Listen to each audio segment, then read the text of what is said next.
Hi, everybody, and welcome to your favorite show. We're talking about Rasslin and Racin, brought to you by Dorsey Auto Sales in Anderson, South Carolina. Also, we want to thank Ardensburg Grill in Central South Carolina. Make sure you go to ardensburggrill.com and get a great deal. Have it shipped to your house. Oh, my goodness.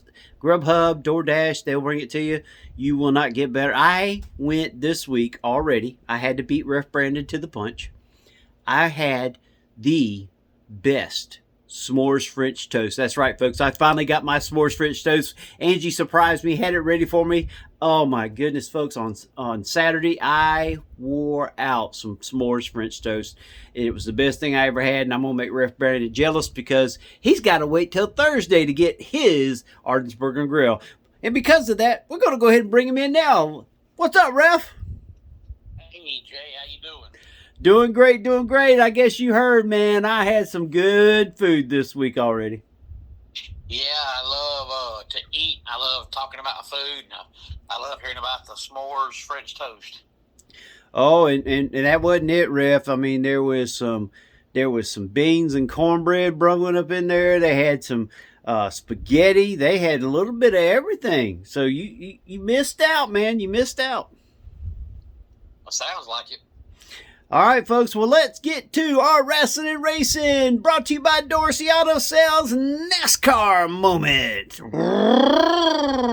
Okay, I know that was weak, but anyway, Ref Brandon, tell us what happened this weekend. Well, we had the Dollar Tree 301, which was from New Hampshire, which to me sounds funny because when I was growing up, they called it Loudon. I'm not sure why they went from Loudon to New Hampshire, but it's called New Hampshire now. But Ryan Blaney came home with the win, followed by Bubba Wallace Jr., Josh Berry, Christopher Bell, and Kyle Larson. Then we had Ty Gibbs, Denny Hamlin, Tyler Reddick, Ryan Preece, and Noah Gragson rounding out the top 10. Now, we only have one more race left in the regular season. That's going to be Daytona. It's still funny, Daytona being in August and not July. There's only been 6 drivers that have actually clinched a spot in the playoffs, but all the rest of the guys are pretty much in. They just haven't clinched, mathematical wise. But the only spot still up for grabs is the 16th spot, which I still think Shane Van Gisbergen gets in. I still think he gets in, so unless there's a change somewhere else, I think the 16 drivers are pretty much, set, just not mathematical-wise. But the biggest secret in NASCAR finally came out today when Austin Hill finally got announced as the replacement for Kyle Busch. I think everybody knew that the minute Kyle Busch died, but they didn't make it official until today. But, the way the Childress brand is struggling, there was nobody else they could find to put in that car because nobody's going to volunteer to drive for Childress because they've been struggling so bad. But Austin Hill's already under contract for driving in the Busch Series, so he was already there. So all they had to do was move him up. And he's pretty much driven that car since Kyle died, so it was obvious he was going in that car. Yep. Well, Ref, speaking of the ones that's going to be going over, how far back, who is in 16th and who is behind them up to a certain point? We're just going to say Ross Chastain, Eric Jones are not going to be in it. I think one is 89 points out and the other one's 91. So I know we're at Daytona, folks, and things can happen real quick. Half the field could be taken out and these guys could come in first and second, but it would have to take a whole lot for these guys to even get to the 16th. So tell us, Ref, who's close enough that with it being Daytona could actually have a chance? Well, right now the last spot is Shane Van Gisbergen, and he's got a 31-point lead over Ryan Preece and a 66-point lead over Brad Keselowski. So those would be the only two that would even have a shot. But I still say it's going to be Shane Van Gisbergen because 31 points is possible, but 31 points means Ryan Preece has pretty much got to run top 5, top 10 all day long. and Shane's got to finish probably 35th or worse. So it would be really hard for Shane to not get that spot. But it was kind of tight for a while. And matter of fact, Brad Keselowski was even in the top 16 for a while, and Ryan Preece was as well. But the last few races, Ryan Preece and Keselowski have kind of fallen off, and Van Gisbergen has been consistent. If you recall, last year, he won all the road courses, and he made the playoffs based on winning road courses. And this year, he's not winning road courses, but he's actually been more consistent. So he may end up turning out to be a pretty good race car driver when it seemed like last year he was going to be all about just the road courses. He's been a pretty good driver this year. Isn't his average finish, though, at Daytona in the 30s? I want to say it was around 30, 31. Yeah, I think it is. I know he's not the worst, but I know the last 2 years he's driven at Daytona, he's not been. Now, granted, he was caught up in a couple wrecks too, but still, that's not great news for him. Who's in front of Shane? Who and how many points in front? Austin Cindric is 13 points in front of him. And Austin Cindric is not very good at Daytona, so he could actually be the one that falls out and Priest run in. So there's and Jay, I'm still wondering if they eventually over time, maybe not fully, but somehow, some way, kind of sort of go back to the old point system, because the old point system would benefit a race like this. Because if you recall, back in the day, you got, I think, I want to say it was 175 points for the win. Back in the day, man, you got points for leading laps, leading a lap, leading it halfway. Sometimes you even got points for winning the pole. Yeah. So you had points all the time. So you could finish in 30th place, and you might still accrue 80 points if you won the pole or led it halfway. But now, if you finish 30th, you don't get hardly no points. So, if you go back to the old point system on a race like this, Ryan Preece would still have a shot. Keselowski would still have a shot. Even Ross Chastain, of course not now, but if he wasn't limited, he's got a shot. But now, with the way the points are, it's pretty much one or two drivers, and that's it, because you can only get like 40 points. Yeah. All right, well, there you go, folks. That's been our Dorsey Auto Sales NASCAR moment here on Rasslin and Racin. Now, let's go to our Arden's Burger and Grill. Rasslin and Racin. Wrestling moments. Ref, first of all, how was your weekend? My weekend was absolutely amazing. Busy, busy, busy. I did some high school football radio coverage on Friday night, and then I had a wrestling show Saturday night, but I was supposed to have another wrestling show yesterday, but they ended up canceling it because it was outside, and it was supposed to be heat index of like 110, and they were scared to chance that, so they ended up canceling that. So I ended up going to Clemson yesterday, so I was gone all weekend, Jay, which is the way I like to be. I like to be busy, so I had a busy, busy, busy weekend. Well, there you go. Ref, let's get to it. What happened on WWE Raw last weekend? Well, like always, unless there's something you want to discuss, I don't really think there's anything worth talking about. Somebody asked me the other day, which of the TV professional, organizations would I say is the only one worth watching right now? And I said, right now, I'd have to say AEW, because WWE, the main event guys like Cody Rhodes and the Bloodline guys and, Seth Rollins and Obafemi, they're doing great work with them. But if you're not one of the 8 or 9 top guys, you just get lost in the shuffle. Like, I can recall Ilya Dragunov being NXT, and he was going to be the next big thing, and he got caught up to Raw, and that was it. And now he's leaving the company, and they called Julia up, and she was going to be, one of the next big thing female stars, and nothing. And then they called up Ricky Saints, and he ain't done nothing. I don't know if, because I know they said a couple years ago, right after Damian Priest won the world title, that the reason why they stopped using him and making him main event guy was because Triple H felt like he got complacent. He won the world title, and he stopped working out. He stopped going to the gym, and they felt like he just got lazy. But I don't know if that's the same issue with all these people or if they just don't trust the up-and-comers.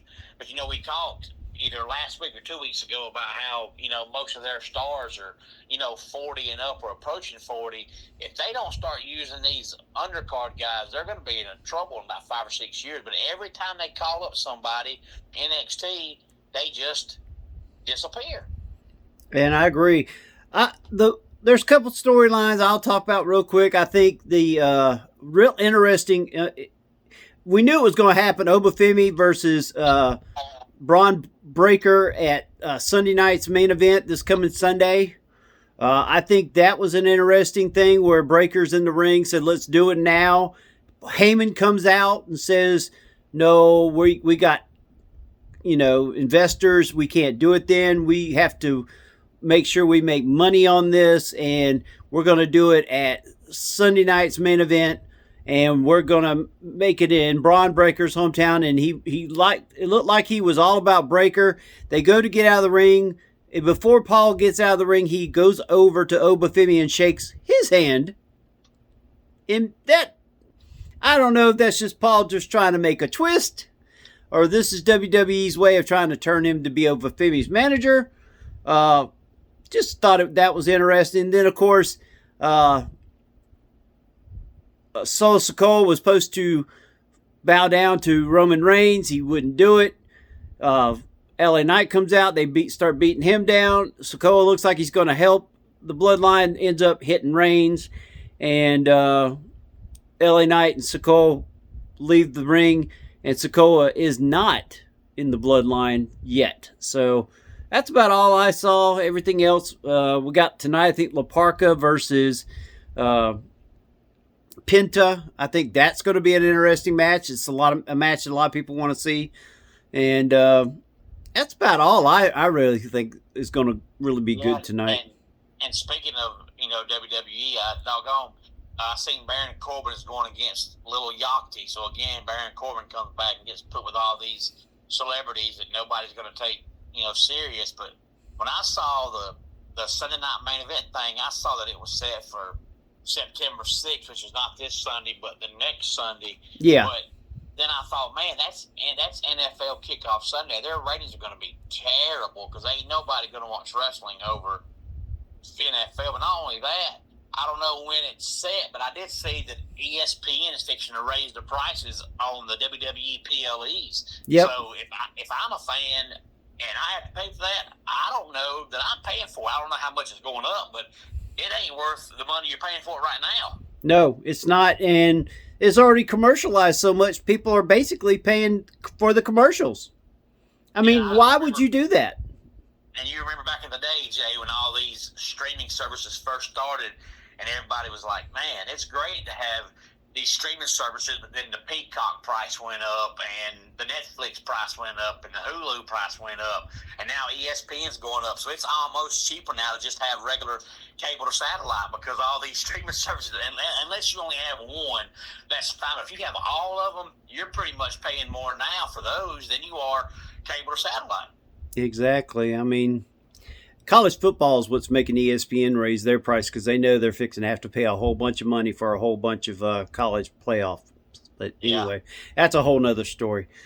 All right, folks. Well, there's that. Well, now let's get to AEW. Ref Brandon, me and you will be giving our predictions on Thursday. We'll be doing some live show, live vignette shorts on, of course, right here on GSM 13 YouTube channel. And we will be telling everybody who we're predicting in each match. And by then, we should have the whole card. Of course, they always add a buy-in couple matches, and I'm sure Big Boom's going to be in it with the Rizzler, and I'm sure there's going to be, but there's also word that there's going to be some surprises. We're not going to talk about it here. We'll talk about that on Thursday. Well, Ref, let's get straight to it. The Continental Challenge Cup Finals. We got 4 people left. We got Castagnoli versus Moxley. And what was the other one that's going to be going on tonight? Or Wednesday? It can be John Moxley or Claudio Castagnoli versus Kyle O'Reilly or Nigel McGuinness. Give me Castagnoli versus Riley for the simple fact, what's his name's injured, if I'm not mistaken. McGuinness is not going to be able to wrestle unless someone takes his place. That could be interesting. I like that because you're leaving Moxley out. The only problem is if Moxley gets eliminated before the finals, he drops the belt. And I just don't see them going in there with a vacant championship. So I think John Moxley makes it there. Okay, we'll see. All right, then we got the AEW gauntlet match, the Casino Gauntlet match, chance to win a future world title match. We only know two of the contestants, MJF and Andrade El Idolo. This is where a lot of people think there's going to be some surprise entrants. I think if Sheamus is coming, keyword here is if, folks. If Sheamus comes, I think it happens here. If Keith Lee returns, I think it happens here. Anybody returns, it happens here. Your thoughts, Ref? Yeah, it's kind of hard to pick, even think about a winner until at least Thursday because we have no clue who all is going to be in it. But I have heard that Tommaso Ciampa is going to be in it, and I've also heard that Johnny Gargano is now leaving WWE. So if Johnny Gargano is already gone, and him and Tommaso being so close, he may end up being in this match. But I think it's going to be a great match either way. The gauntlet match is typically, usually, always a really good match. So that's one to look forward to. All right. Next up is the AEW Women's World Tag Team Championship. Lena Cross, Megan Bayne versus Alex Windsor and Jamie Hayter. We're in England. That's all I'm going to say.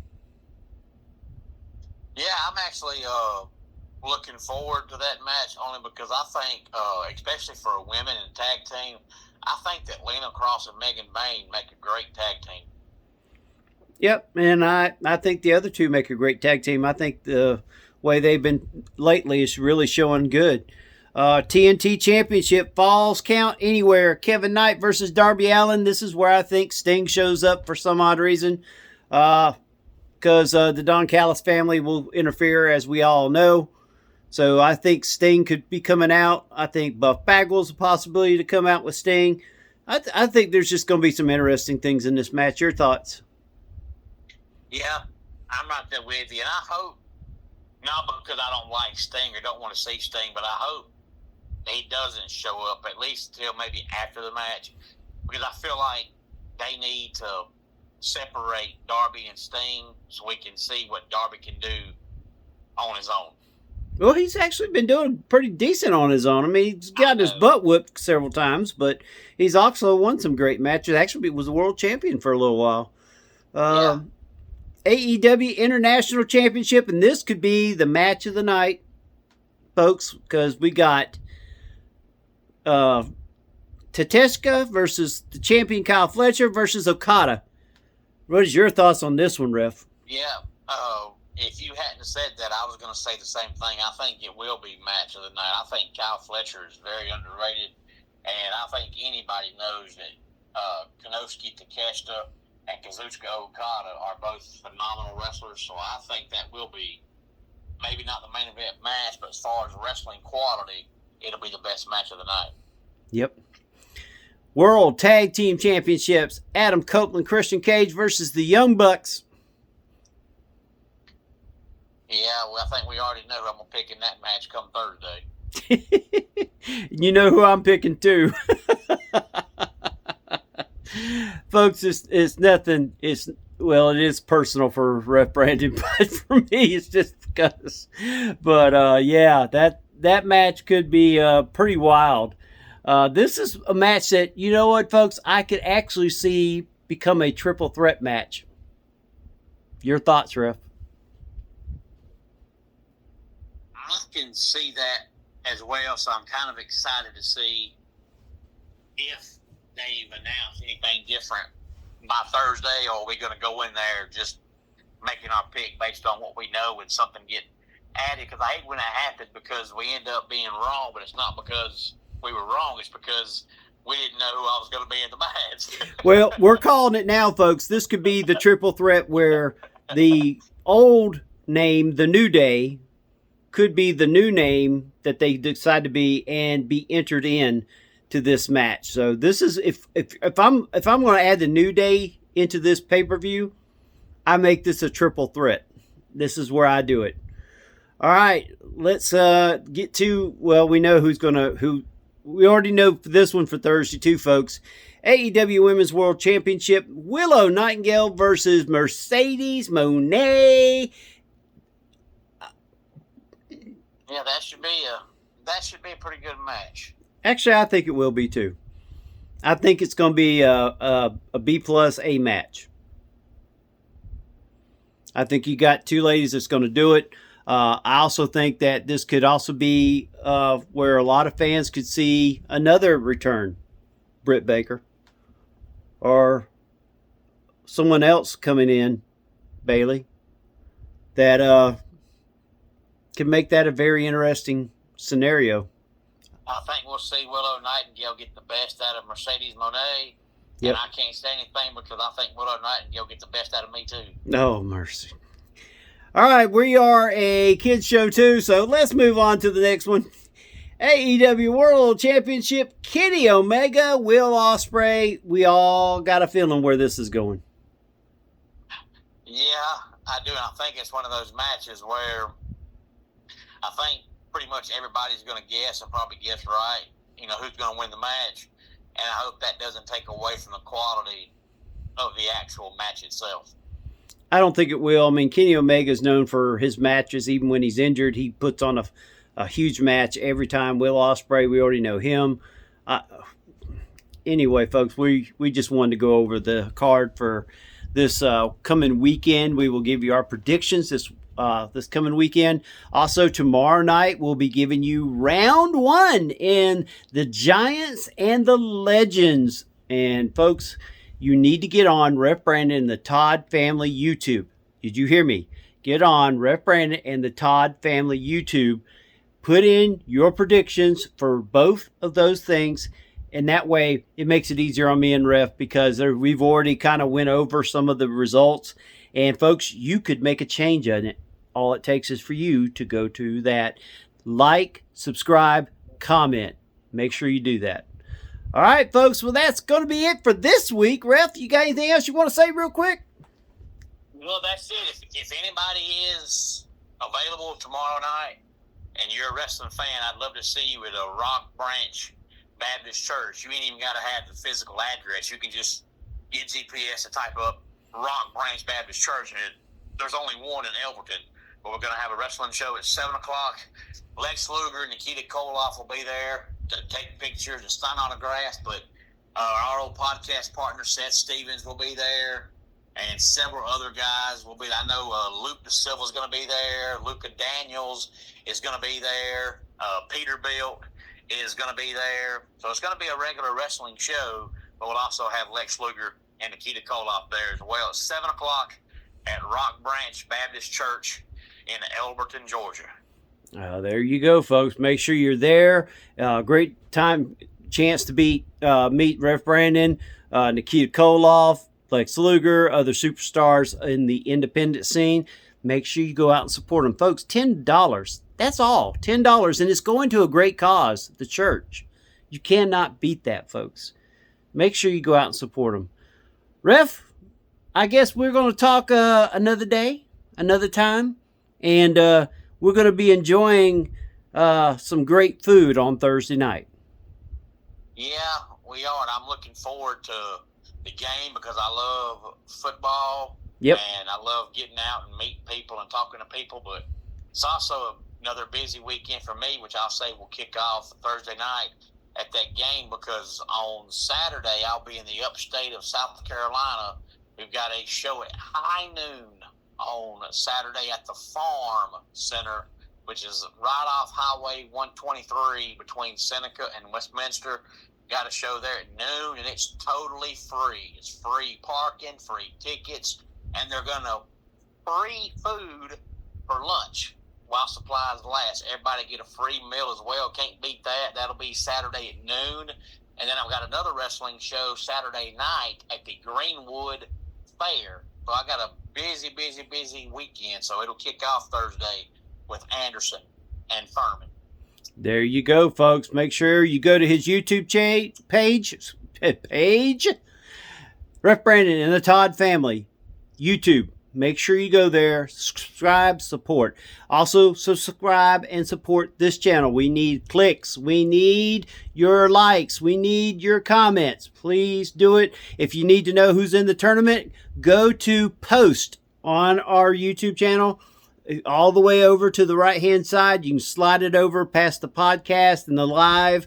You'll see post. You'll see all four of the